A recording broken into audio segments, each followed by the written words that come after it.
सर्वधर्मान् परित्यज्य मामेकं शरणं व्रज अहम त्वा सर्व पापभ्यो मोक्षयिष्यामि मा शुचा। संपूर्ण धर्मों को त्याग कर, मतलब कि जितने भी श्रेणी का, ब्राह्मण श्रेणी, क्षत्रिय श्रेणी, शूद्र श्रेणी या फिर आपका जो वैश्य श्रेणी, ये जितने भी विचार हैं, जितने भी प्रश्न हैं, इन सब को त्याग कर, सब कर्मों को त्याग कर, हर चीज को, यहाँ पर जो बंधन है तुम्हारे उन सबको त्याग कर, तुम मुक्त हो अगर तुम इनकी शरण में हो। इनकी किसकी शरण में? आत्मा की, परमात्मा की शरण में हो, तुम कृष्ण की शरण में हो। अगर तुम निष्काम कर्म योगी हो, मतलब कि तू जाने मेरा जो भी हो मैंने अपने आप को तेरे हवाले कर दिया, अगर तुम में वो अर्जुन वाली काबिलियत है, अनुराग वाली कि जाओ आई लव यू, सौंप दिया तुम्हें, अब जैसा तुम्हें करना है, जो तुम्हारी मर्जी हो, देख लो, मेरा ये काम है, मैं करता रहूंगा। अब मेरा क्या काम है उसे भी तो कृष्ण कह रहे हैं, उसे तो पहले ही बता देते हैं, दूसरे अध्याय में बता देते हैं। कुछ सत्वा कसमल मिदम विस्मय समुपस्थितम अनार्य जुष्टम स्वर्गम कीर्ति कर्म अर्जुन। युद्ध कर, भले ही तुम्हारा जाएगा, मुझे स्वीकार है, तेरी इस जिंदगी से ज्यादा तेरी मृत्यु स्वीकार है अगर तू युद्ध करता है। अगर युद्ध करता है तो मुझे स्वीकार है, तू जिंदा नहीं, अगर तू मुर्दा भी होगा तब भी स्वीकार है, लेकिन युद्ध कर। कृष्ण बार बार कहते हैं ना, परित्रणाय साधुनाम विनाशाय च दुष्टकृताम धर्म संस्थापनाय आर्ताय संभवामि युगे युगे, कि धर्म की स्थापना के लिए मैं बार बार आता हूं, अलग अलग रूप में, अलग अलग नाम में, अलग अलग भेष में आता हूं। धर्म क्या? जिस पल तुम खुद को भूल जाते हो, जिस पल तुम अपने आप से दूर होने लगते हो, तब कृष्ण तुम में आते हैं। जब तुम परेशान होकर झटपटाते हो और उस झटपटाहट में तुम अपने ऊपर फिर आखिरी में जो एक नियति का कॉन्सेप्ट है, नियति को टाला नहीं जा सकता। ऊपरी ऊपर तुम नियति को खारिज कर सकते हो कि ठीक है, नियति यति जैसा क्या होता है, कुछ भी नहीं, लेकिन जब तुम धीरे धीरे डेप्थ में जाते जाओगे तब समझोगे कि नियति तो है। हिंदू जो फिलॉसफी है या वर्ल्ड की और भी फिलॉसफी है, वहां पर भी हमें कंसेप्ट मिल जाता है। यहाँ पे बहुत सी कुछ चीज़ों को हमने डिवाइड कर रखा है। कुछ ऐसी चीज़ें हैं जो कभी भी ख़त्म नहीं होती, इमॉर्टल है, वो सत्य बोल दिया, उसी को परमात्मा या आत्मा बोल देते हैं। ऐसे ही नित्य है। नित्य मतलब ये कि जिसका एक जन्म हुआ है, अब उसका अंत भी होगा, दोनों ही चीज़ें उसकी परफेक्ट डिसाइडेड हैं। ऐसी भी फिलॉसफी है जिनके हमें जन्म का नहीं पता, लेकिन ये पता है कि वो ख़त्म होगा। और ये भी दर्शन में है कि ऐसी कोई चीज़ है जिसकी हमें स्टार्टिंग पता है लेकिन अंत नहीं पता। ब्रह्मांड भी है, कितना अनंत हो सकता है वो नहीं जान सकते हम। और कुछ चीज़ें ऐसी भी हैं जिनका हमें कुछ नहीं पता है। तो उसमें से एक हम हैं, हम नित्य हैं। नित्य मतलब हमारा जन्म हुआ, अब हमें मरना भी है। एक और श्लोक है, अदेहि नित्यम वद्यो अयम देहि सर्वस्य भारत तस्मात् सर्वाणि भूतानि न त्वं शोचितो महर्षि। मतलब कि ये जो देह है, इसका पता है कि जन्म हुआ, मृत्यु भी होगी, इसको जानने वाले शोक नहीं करते। यहाँ पर अटैचमेंट और डिटैचमेंट जैसा फिर कुछ नहीं रह जाता, क्योंकि जानते हैं ना कि अगर मैं अभी यहाँ हूँ तो कल को मैं यहाँ पर नहीं रहूँगा। सीधी बात है। जो इतने बात को जान जाता है, जानने का मतलब ये नहीं होता कि सुन लिया, वो जानकारी होती है। जानने का मतलब ये कि उसे अनुभव कर लिया, एक्सपीरियंस कर लिया। जो मेडिटेशन बोलते हैं, मेडिटेशन एक डेथ के पास जाने का, डेथ को अनुभव करने का केवल एक छोटा सा जरिया होता है और कुछ नहीं होता। यहाँ पर वही बोल रहे हैं कि अगर तुम उसे जान जाते हो कि तुम्हें एक खत्म होना है, तुम पैदा हुए थे अब खत्म भी होगे, ये तुम्हारी नियति है और ये नित्य है, इस वजह से तुम भी नित्य हो। ये देह है, इसे खत्म होना, और ये बहुत ज़्यादा कॉन्ट्राडिक्शन है इसमें। अब अगर पहले जीवन है तो मौत क्यों है? फिर कॉन्ट्राडिक्टरी है, लेकिन है। कॉन्ट्राडिक्शंस इस दुनिया में चलते हैं, साथ में ही चलते हैं, जीवन मृत्यु साथ चलती है।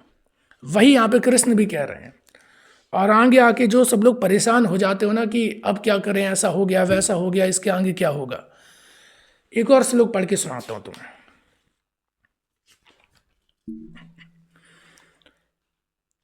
सुख दुखे समय कृत्वा लाभ लाभ्यो जया जयो तत्यो युद्धया युजस्यैव नैव पापम वास्यसि। दुख सुख लाभ हानि और जितनी भी तुम्हारे अंदर जो भी लस्ट आ रही है, उसके विपरीत की चीज अपने साथ आ जाती है। अभी बोला था ना, कॉन्ट्राडिक्शन यहाँ पे साथ में चलते हैं। अगर सुख की आकांक्षा करोगे तो कहीं ना कहीं पर दुख भी मिलेगा जब वो चीज़ तुम्हारी पूरी नहीं होगी, और वहीं से फिर गुस्सा आ जाता है, क्रोध आ जाता है। लाभ, अगर लाभ के पीछे भाग रहे हो तो हानि भी होगी। कितना भी बड़ा ट्रेडर हो वो मान के चलता है कि अगर मैं 10 ट्रेड लूंगा तो 10 में से 3 से 4 ट्रेड में मुझे हानि ही होनी है, यानी कि बाकी में 6 में लाभ की आकांक्षा है। तुम जब प्रॉफिट की तरफ भागते हो तो उसके साथ ही कॉन्ट्राडिक्शन साथ चला आता है कि यहाँ पे कहीं ना कहीं तुम्हें लॉस भी होगा। बोलते हैं ना, किसी चीज को पाने के लिए कुछ गंवाना पड़ता है, वही यहाँ पर भी कह रहे हैं। लेकिन जब तुम इसे जान जाते हो, it is a part of life, just simply enjoy it. क्योंकि कॉन्ट्राडिक्शन सबसे बड़ा यही है कि तुम एक बार पैदा हुए थे, एक बार मर भी जाओगे। और सबसे अच्छी बात इनमें क्या है कि यहाँ पर तुम्हारी मर्जी नहीं है। इन दोनों में पैदा हुए थे तब तुमसे कौन सा पूछा गया था कि तुम्हें पैदा ही करते हैं, मरोगे भी तब भी नहीं पूछा जाएगा कि तुम्हें मारते हैं।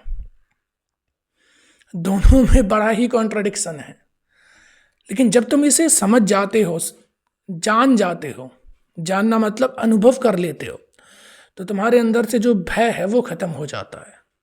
तुम्हारे अंदर से जो क्रोध, ईर्ष्या और जितनी भी चीजें होती हैं वो सब खत्म हो जाती हैं। यहाँ पर एक और श्लोक है आत्मा को लेकर, वो भी बता देता हूँ। अवक्तो अयम चिंतयो अयम विकार्यो अयम मुच्यते तस्मादेवं विदित वैनम नानु सोचितम महर्षि। मतलब कि क्या, आत्मा क्या है, इसे आप इंद्रियों के द्वारा नहीं जान सकते। इंद्रियां मतलब समझते हो ना, 10 तरीके की होती हैं, सेंसेस जिसे हम बोलते हैं। 5 ज्ञान इंद्रियां होती हैं, 5 कर्म इंद्रियां होती हैं। ज्ञान इंद्रियां वो जिससे कि हम कुछ एक्सपीरियंस लेते हैं, कर्म इंद्रियां वो जिससे कि हम कुछ काम करते हैं। यहाँ पर जो 5 सेंसेस मेन है जिसे कि हम ज्ञान इंद्रियां बोलते हैं, जिनके जरिए हमारे कॉन्शियस और सबकॉन्शियस माइंड में चीज़ें जाती हैं, ये तुम्हारे पास होते हुए भी, मतलब इंद्रियां भी होंगी, और उस इंद्रियों के द्वारा जो तुम्हारा चित्त बनता है, मतलब कि जो तुम्हारी सबकॉन्शियस और कॉन्शियस माइंड में मेमोरी बनती है, वो दोनों ही तुम्हारे पास होंगी। लेकिन उस समय आत्मा भी तुम्हारे पास होगी, लेकिन इनके रहते हुए तुम आत्मा को नहीं जान सकते। ये वेदांत में भी है और यही आपके पतंजलि योग दर्शन में भी है। आत्मा को जब जान जाओगे तो चित्त की जो वृत्ति है उसका नाश हो जाएगा। मतलब कि जो तुम्हारी मेमोरी है सब कॉन्शियस और कॉन्शियस में, उसे जब तुम खत्म कर दोगे, क्योंकि वो केवल और केवल तुम्हारी सोसाइटी से मिली है। क्योंकि ये जो 5 सेंसेस तुम्हारे पास है, स्किन तुम्हारे पास है, गर्म, ठंडा, सॉफ्ट कैसा है वो तुम पता छू के लगा सकते हो, आंखों से देख के तुम पता लगा सकते हो, कानों से सुन के तुम्हारे माइंड में चीजें जा रही हैं, टेस्ट करके तुम खट्टा, मीठा, कड़वा क्या है वो तुम टेस्ट करके तुम्हारे माइंड में जा रहा है। आई बात समझ में? स्मेल करके कि अच्छी सुगंध आ रही है, दुर्गंध आ रही है, वो तुम पता लगा सकते हो। ये 5 सेंसेस हैं। इन 5 सेंसेस के जरिए ही तुम्हारी मेमोरी फॉर्म होती है। और मेमोरी किससे फॉर्म हो रही? मटेरियलिस्टिक वर्ल्ड से, तुम्हारी सोसाइटी से, तुम्हारे वातावरण से। तो ये तुम्हारी चित्त बन जाती है। और जब तुम उस चित्त की वृत्ति का नाश कर देते हो मेडिटेशन के जरिए, कैसे भी तुम कर लेते हो, तब तुम आत्मा को जान जाते हो। आत्मा अभी भी तुम्हारे पास है, लेकिन यही जो बाहर की इंफॉर्मेशन जो इन 5 सेंसेस द्वारा हमें मिली हैं, इनकी वजह से तुम्हारी जो बुद्धि है उसके ऊपर एक पर्दा डल गया है। इसे बुद्ध ने भी कहा है, इसे जैन ने भी कहा है, और इसे शंकराचार्य ने भी कहा है। उसी को तो मिथ्या बोलते हैं, उसी को तो तृष्णा बुद्ध बोल देते हैं कि बस तुम एक नींद में हो। नींद के लिए क्या, तुम एक सपने में हो, सपने के लिए नींद जरूरी है। नींद किसकी है? मिथ्या की नींद है, मिथ्य की नींद है। बुद्ध कह देते हैं वो तृष्णा की नींद है। दोनों बात एक है, इल्यूजन है। जो बीच में पर्दा पड़ा है वो यही मिथ्या, तृष्णा, इल्यूजन जो कहो वो है। जब तुम इसको अपने से दूर कर देते हो, सवाल केवल एक है, मैं कौन? मैं कौन? जब ये सवाल करते हो और अपने नाम पे जाते हो, अरे ये भी परिवार ने दे दिया, ये भी सोसाइटी ने दे दी, फिर थोड़ा और आगे बढ़ते हो, थोड़ा और आगे बढ़ते हो कि जन्म मेरी मर्जी थी क्या? विचार, इस समाज में हूं तो ऐसे विचार हैं। थोड़ा और एक्सपोजर मिला तो वैसे समाज, अलग समाज का एक्सपोजर मिला तो वैसे विचार आ गए। अब विचार वैसे हो गए, लेकिन वो क्या है? केवल एक एक्सपोजर ही तो है। अगर ये चीजें सारी बाहर की, तो मैं क्यों यहां पर हूं और मैं क्या कर रहा हूं? मैं कौन हूं? मैं नाम, विचार सब बाहर का दिया हुआ, शरीर किसी और की देन है, जन्म किसी और की देन है, मेरी मर्जी नहीं थी। ऐसे ही मौत भी, उसमें भी मेरी कोई भी मर्जी नहीं चलेगी, उसमें मेरा कोई भी बस नहीं। तो फिर मैं कौन हूं? तब आता है आत्मा, और आत्मा बिल्कुल भी वैसे नहीं होती जैसे तुम्हारी जो गुरु हैं उन्होंने तुम्हें बता रखा है कि आत्मा बॉडी की शेप की है, कि आत्मा एक ज्वाला जैसी होती है, आत्मा अच्छी बुरी होती है। आत्मा घंटा कुछ नहीं होती है। आत्मा जो शब्द है ये आत्म से आया है, आत्म मतलब मैं। अभी हम आत्मा को विकार बोलते हैं पहले, क्योंकि जो तुम्हें आत्म का मतलब पता है, जो जिसे हम अहंकार बोल देते हैं, अहंकार, ये भी संस्कृत का वर्ड है। अहम मतलब मैं, अहम का कार है, लेकिन ये विकार है। इसका मतलब क्या कि तुम्हें जो मैं पता है, जैसे मुझे पता मैं जय हूं, मेरा ये खानदान है, मेरी ये सोसाइटी है, मेरी ये धर्म जाति, ये सारी चीजें हैं, ये तो मुझे पता है पहले से। तो इसे अहंकार आ जाता है। अब जब ये आया, ठीक है, जय का ये परिवार है, ये चीज, ये प्रॉपर्टी जय की है। आई बात समझ में? अब यहां सब मुझसे जुड़ गया कि मैं कौन, जय, और जय का ये सब, मेरा ये सब, ये विकार हो गया। इसी से तुम्हें लाभ हानि सुख दुख सब आता है यहाँ पे, याद रखना। इसी से तुम्हारे अटैचमेंट डिटैचमेंट सब यहीं से होता है, मैं से। अब तुम मैं को जानते हो तो अहंकार हो गया, क्योंकि जिस मैं को तुम जानते हो वो तुम नहीं जानते हो, वो तुम्हें दे दिया गया है, थोप दिया गया है। जय की जगह मेरा कुछ और नाम रख दिया हो तो मैं उसे भी मान लेता। आई बात समझ में? इसीलिए अब जानो खुद को, अब मैं को जानो। तो कौन? आत्म को जानो। आत्म कौन? आत्मा। जब तुम उस आत्म को जान जाते हो, आत्मा बन जाते हो, तब तुम ब्रह्म बन जाते हो। ऐसे बोला जाता है ना, तत्मसी, अहम ब्रह्मास्मि, अनहलक। अलग अलग धर्मों में अलग अलग शब्दों में व्याख्याएं हैं, लेकिन मतलब केवल एक है, तुम। जो तुम प्रेजेंट में हो वो तुम, बस इतना ही मतलब है। You are the ultimate reality, you are the ultimate goal for yourself, बस उससे ज़्यादा कुछ भी नहीं। हम यहाँ पर जिस भी दौड़ के पीछे लगे हैं, तुम जरा जिस भी दौड़ के पीछे हो, सरकारी नौकरी हो, कोई करियर हो, कोई इंसान हो, पैसा रुपया जो भी हो, जरा एक बार सोच लेना, क्या वो सोसाइटी की देन नहीं है? अगर सोसाइटी की देन नहीं है तब तुम आत्म की तरफ बढ़ रहे हो, लेकिन अगर वो सोसाइटी की देन है तो तुम अहंकार की तरफ बढ़ रहे हो। मतलब कि वहाँ पे भी तुम मैं को तो जान रहे हो, मैं कौन वो तुम जान रहे हो, लेकिन वो वाला मैं तुम जान रहे हो जो दूसरों ने तुम्हें दे दिया है। इस जो सोसाइटी की देन है, ये समाज ने जो मैं तुम्हें दे दिया वो तुमने जान लिया, वो अहंकार हो गया। लेकिन जब इस मेमोरी से परे तुम चले जाते हो, तब जिस मैं को तुम जानते हो वो आत्मा हो जाती है। बस इतनी सी बात है। आज का ये जो मेरा उद्देश्य है ना, ये पूरी ये गीता जो मैं तुम्हें 3-4 श्लोक अभी पढ़ के सुना दिए, ये वो किताब है जो मैंने अपनी ज़िंदगी में पहली बार पढ़ी थी, 8th क्लास में पढ़ी थी। कह सकते हो इसने मेरी पूरी ज़िंदगी बदली। यहाँ से फिलॉसफी की तरफ एक रुझान, और रुझान से भी ज़्यादा मैं कहूँ तो पहले से एक था, तभी से पढ़ा, नहीं तो इसे नहीं पढ़ा होता। लेकिन इससे एक अलग लेवल की ताकत मिली, अलग लेवल की एक शुरुआत मिली, जिससे और आगे जाते गए। और इसीलिए ये मैं तुम्हें आज रिकमेंड भी पहले भी कर चुका हूँ, आज भी बता रहा हूँ।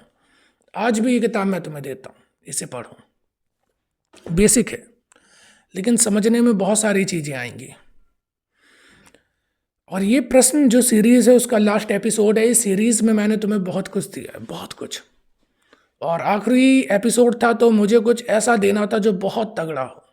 इस वजह से आज गीता के 4 श्लोक तुम्हें दिए, जो तुम्हें बताएंगे कि तुम फालतू तो नहीं हो, यूं ही एक कीड़े मकोड़ों की तरह जिंदगी जीने तो नहीं आए हो तुम। यहाँ पे कृष्ण साफ कहते हैं, युद्ध कर उठ के, बहुत हो गया, बहुत डले हो।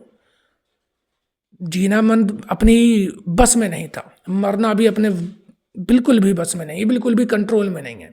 नित्य है भाई, ठीक है। बीच का जो टाइम पीरियड है जो तुम्हें मिला हुआ है, वो भी तुम किसी और के कदमों में कैसे डाल सकते हो, वो भी तुम किसी और के लिए बर्बाद कैसे कर सकते हो, उसमें भी तुम रो कैसे सकते हो। रोने में मजा आए रो लो, अगर मजा आ रहा है तो। लेकिन छोटी छोटी चीज में इल्यूजन में फंस के मत रह जाओ, इल्यूजन से बाहर निकलो। देखो तुम्हारी जिंदगी बहुत बड़ी है, बहुत तगड़ी चीजें करने के लिए तुम यहाँ पर हो। छोटी सी चीजों में परेशान, उदास, निराश नहीं हुआ जाता। यहाँ पर युद्ध करने के लिए हो तुम, लड़ने के लिए हो तुम। किससे? अपने आप को जानने के लिए, अपने आप को समझने के लिए। ये सोसाइटी तुम एक इस तरीके से समझो कि ये अगर मेरे सामने ये टेबल पड़ी, ये एक मैदान है, तो इस मैदान में खेल चल रहा है और जितने लोग हैं सब एक जैसे माइंडसेट के हैं, सब जॉम्बीज बन चुके हैं। अब वो जॉम्बीज में तुम एक जिंदा बचे हो, वो सब तुम्हें पकड़ने की कोशिश कर रहे हैं, वो सब तुम्हें अपने जैसा बनाने की कोशिश कर रहे हैं। इतना फर्क है। अब या तो तुम उनमें से एक हो जाओ, या तुम उनमें से निकल के अलग बनो और उन्हें भी ठीक कर दो।